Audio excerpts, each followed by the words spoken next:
आकाशवाणी मध्य प्रदेश से प्रस्तुत है प्रादेशिक समाचार।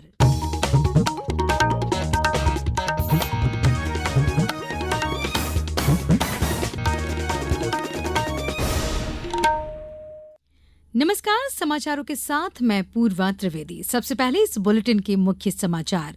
जल गंगा संवर्धन अभियान का कल खंडवा में समापन। प्रधानमंत्री नरेंद्र मोदी होंगे वर्चुअली शामिल।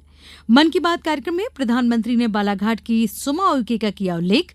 मुख्यमंत्री ने सूरत में निवेशकों के साथ किया संवाद, कहा उद्योग को बढ़ावा देने के लिए प्रतिबद्ध है सरकार।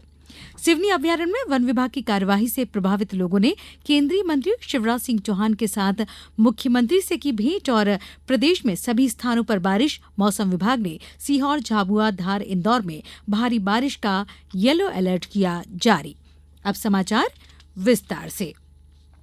प्रदेश में जल गंगा संवर्धन अभियान का कल समापन हो रहा है। इसमें प्रधानमंत्री नरेंद्र मोदी वर्चुअल शामिल होंगे और कार्यक्रम को संबोधित करेंगे। खंडवा में होने वाले इस वाटरशेड सम्मेलन में मुख्यमंत्री डॉक्टर मोहन यादव 1518 करोड़ रुपए से अधिक के जल संरक्षण कार्यों का लोकार्पण और शिलान्यास करेंगे। 3 माह से जारी जल गंगा संवर्धन अभियान में जल स्रोतों के संरक्षण और संवर्धन पर लगातार कार्य किया गया। प्रधानमंत्री नरेंद्र मोदी ने आज आकाशवाणी से मन की बात कार्यक्रम में कहा कि महिलाओं के नेतृत्व में विकास का मंत्र भारत का नया भविष्य गढ़ने के लिए तैयार है। देश की महिलाएं न सिर्फ अपने को बल्कि पूरे समाज को नई दिशा दे रही हैं। श्री मोदी ने प्रदेश की सुमा उइके का उल्लेख करते हुए कहा कि इन्होंने स्वयं सहायता समूह से जुड़कर आत्मनिर्भरता हासिल की। प्रधानमंत्री ने अंतर्राष्ट्रीय श्रम संगठन की उस रिपोर्ट का भी उल्लेख किया जिसमें कहा गया है कि देश की 64% से ज्यादा आबादी को कोई न कोई सामाजिक सुरक्षा का लाभ मिल रहा है। इंटरनेशनल लेबर ऑर्गेनाइजेशन ILO की बड़ी अहम रिपोर्ट आई है। इस रिपोर्ट में कहा गया है कि भारत की 64% से ज्यादा आबादी को अब कोई न कोई सोशल प्रोटेक्शन बेनिफिट जरूर मिल रहा है। सामाजिक सुरक्षा ये दुनिया की सबसे बड़ी कवरेज में से एक है। आज देश के लगभग 95 करोड़ लोग किसी न किसी सोशल सिक्योरिटी योजना का लाभ पा रहे हैं। भारत में स्वास्थ्य से लेकर सामाजिक सुरक्षा तक हर क्षेत्र में देश सैचुरेशन की भावना से आगे बढ़ रहा है। प्रधानमंत्री श्री मोदी ने विश्व स्वास्थ्य संगठन की रिपोर्ट का भी उल्लेख किया जिसमें भारत को आंखों की बीमारी ट्राकोमा से मुक्त घोषित किया गया है। वहीं आपातकाल का उल्लेख करते हुए प्रधानमंत्री ने कहा कि जन भागीदारी के माध्यम से बड़े से बड़े संकटों का मुकाबला किया जा सकता है। श्री मोदी ने कहा कि अंतर्राष्ट्रीय योग दिवस में दुनिया भर के करोड़ों लोगों ने हिस्सा लिया। श्री मोदी ने कैलाश मानसरोवर यात्रा, अमरनाथ यात्रा और जगन्नाथ रथ यात्रा की चर्चा करते हुए कहा कि उत्तर से दक्षिण और पूर्व से पश्चिम तक ये यात्राएं एक भारत श्रेष्ठ भारत के भाव का प्रतिबिंब करती हैं। जब कोई भी यात्रा होती है तो जितने लोग यात्रा पर जाते हैं उससे ज्यादा लोग तीर्थ यात्रियों की सेवा के काम में जुड़ते हैं।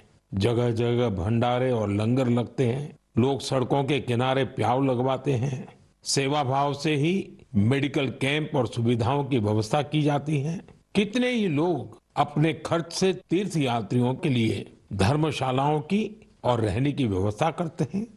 प्रधानमंत्री नरेंद्र मोदी द्वारा मन की बात कार्यक्रम में बालाघाट जिले के कटंगी ब्लॉक की सुमा उइके का उल्लेख करने पर मुख्यमंत्री डॉक्टर मोहन यादव ने प्रधानमंत्री का आभार माना है। मुख्यमंत्री डॉक्टर यादव ने कहा कि प्रधानमंत्री श्री मोदी के नेतृत्व और मार्गदर्शन में राज्य सरकार महिलाओं, युवाओं, गरीबों और किसानों के जीवन में बदलाव लाने और उन्हें आत्मनिर्भरता के मार्ग पर अग्रसर करने की दिशा में समर्पित भाव से प्रयासरत है। मुख्यमंत्री डॉक्टर यादव ने भोपाल के विजयनगर लालघाटी क्षेत्र में रमेश विजयवर्गीय के निवास पर मन की बात कार्यक्रम को सभी के साथ सुना। राज्यपाल मंगूभाई पटेल ने कहा है कि प्रधानमंत्री की मन की बात ज्ञान की बातों का कार्यक्रम है। इसमें ज्ञान और संस्कार की बातें होती हैं। राज्यपाल श्री पटेल ने ये बात भोपाल में एकलव्य आदर्श आवासीय विद्यालय में शिक्षकों और विद्यार्थियों के साथ चर्चा में कही। राज्यपाल विद्यालय में प्रधानमंत्री नरेंद्र मोदी के मन की बात कार्यक्रम में बच्चों के साथ सुनने के लिए पहुंचे थे। अब समाचारों में वक्त है एक छोटे से अंतराल का। ये समाचार आप आकाशवाणी मध्य प्रदेश से सुन रहे हैं। ये समाचार बुलेटिन YouTube पर Madhya Pradesh news All India Radio channel पर और फेसबुक साथ ही एक्स प्लेटफॉर्म पर AIR न्यूज भोपाल पेज पर सुने जा सकते हैं। इसके अलावा आप हमारी वेबसाइट newsonair.gov.in पर अथवा न्यूज ऑन AIR ऐप पर भी समाचार सुन सकते हैं। ब्रेक के बाद समाचारों में एक बार फिर आप सभी का स्वागत है। मुख्यमंत्री डॉक्टर मोहन यादव ने कहा कि सरकार सभी उद्योग के विकास के लिए प्रतिबद्ध है। मुख्यमंत्री आज सूरत में आयोजित मध्य प्रदेश में निवेश के अवसरों पर आयोजित संवाद सत्र को संबोधित कर रहे थे। मुख्यमंत्री ने कहा कि प्रदेश की कृषि विकास दर के समान औद्योगिक विकास दर को आगे बढ़ाने के लिए राज्य सरकार कृत संकल्पित है। 2022-23 में 23 में हमारी सरकार बनी, लेकिन आज की स्थिति में यह हुआ है कि MSME हो, हेवी इंडस्ट्री हो, लघु कुटीर उद्योग हो, सभी क्षेत्रों में समान रूप से आगे बढ़ते हुए इसी बीते मई तक का भी सारा VGF देने का काम, हमारे सारे इंसेंटिव देने का काम हमारी सरकार ने किया। किसी पे कोई बकाया नहीं रखा है। जो कमिटमेंट किया वो हमको करना था, और केवल 2 साल का नहीं, आपका 5 साल का, 7 साल का, 8 साल का, कितना भी पुराना क्यों ना। और जमीन तो ऐसे देते जैसे राघवेंद्र सिंह जी ने कहा कि आप अभी मांगो तो अभी देके जाएंगे, बाद में दूसरा काम करेंगे।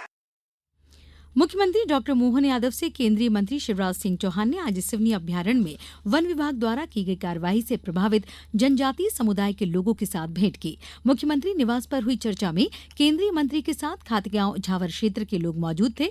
मुख्यमंत्री डॉक्टर यादव ने संवेदनशीलता से शिकायत और पीड़ा को सुना। मुख्यमंत्री ने कार्रवाई पर खेद व्यक्त करते हुए स्थिति का उचित समाधान निकालने, शिकायतों की जांच करवाने, दोषी अधिकारियों कर्मचारियों पर कार्रवाई करने और क्षेत्र के लोगों को सभी शासकीय योजनाओं का लाभ दिलवाने का आश्वासन दिया।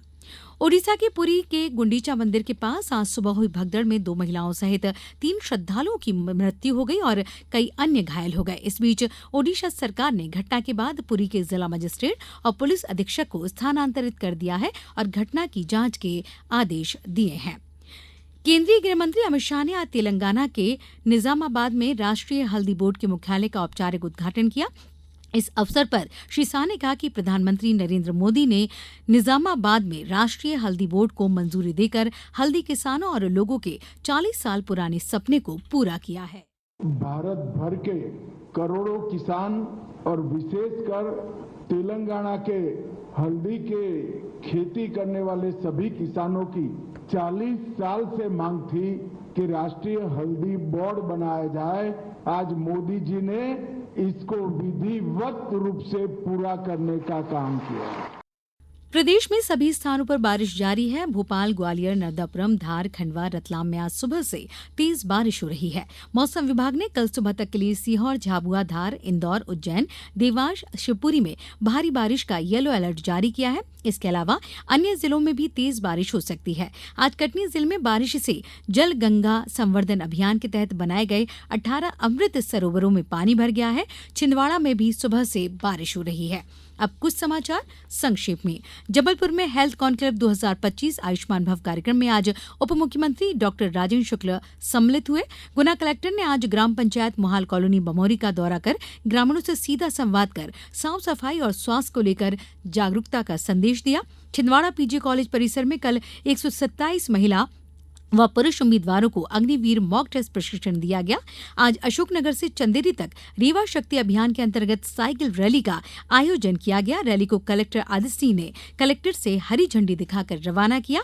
और सीहोर जिले में उल्लास नव भारत साक्षरता अभियान के अंतर्गत जिले के सभी ब्लॉकों में 15 वर्ष से अधिक उम्र के असाक्षरों का घर घर जाकर सर्वे किया जा रहा है। इस बुलेटिन में बस इतना ही। अगला बुलेटिन सुबह 7:10 पर। नमस्कार।